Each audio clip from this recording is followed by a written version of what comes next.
Russian and Belarusian players will be allowed to play at this month's Australian Open under a neutral flag after they were banned from competing at Wimbledon last year. Organisers of the Australian Open have doubled down on their decision to allow players from Russia and Belarus to play at their event.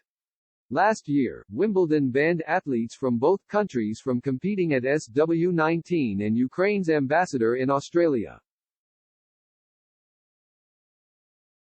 Vasyl Myroshnichenko, wants organizers at Melbourne Park to do the same. Tennis governing bodies the ITF, WTA and ATP have agreed that Russian and Belarusian athletes can still compete at events under a neutral flag while the war in Ukraine continues.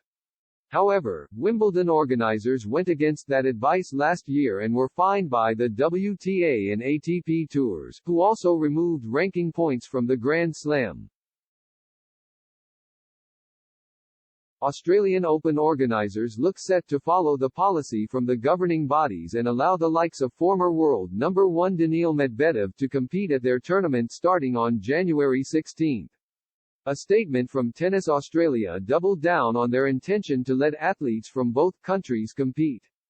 It said, players from Russia and Belarus are only able to compete in international tennis events as individuals, and without flags or country recognition, which will be the case for Australian Open 2023. Tennis Australia continues to provide support to Ukraine and its community and players, particularly through the Global Tennis Plays for Peace initiative, which includes a charity event prior to the Australian Open. However, the Ukraine embassy in Australia want their home tournament to take a tough stance against Russian athletes amid the ongoing war.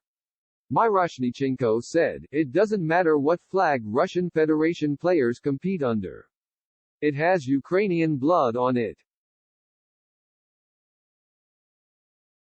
Russian athletes cannot participate in any international competitions, especially in the democratic countries." Myroshnichenko has branded the tournament's current position as unprincipled, and The Age newspaper have reported that he wants a meeting with Australian Open director Craig Tiley to discuss the matter. Belarusian tennis star Aryna Sabalenka slammed the decision to ban players from last year's Wimbledon, stating that the move changed nothing in Ukraine. She told The Age that politics and sport should be mixed.